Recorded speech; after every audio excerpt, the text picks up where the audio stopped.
Even though we launch BNPL at the end of this month, it's not going to start from just rock bottom.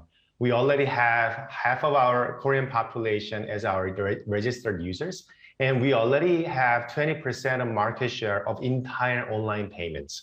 Our BNPL product will be on top of that, so it will going to be distributed and exposed to the half of the population right from the start. And we have such a great data pack from the users. With the users' consent, we have such a variety and depth of the data, which gives us a pretty good differentiating factor for our credit scoring, which we think we're going to have better credit scoring for BNPL product. So will it be about turning more profit here, or is it locking in your users or building up on your database?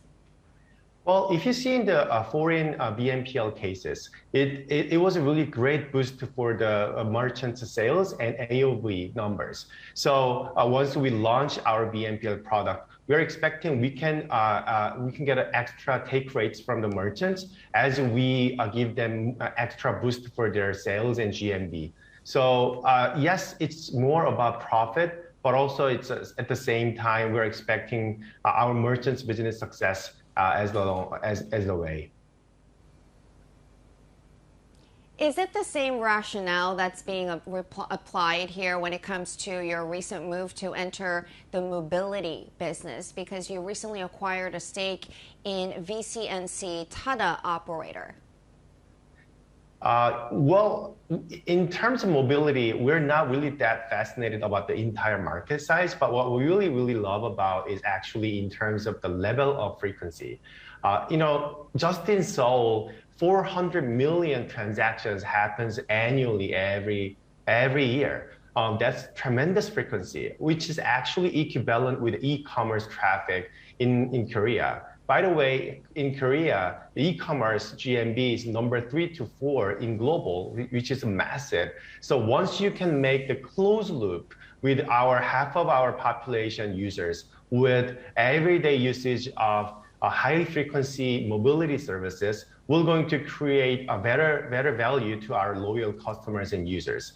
So we're expecting that with this more use cases for our payments, we thought we can make more presence in our TOS payments in the payment sector.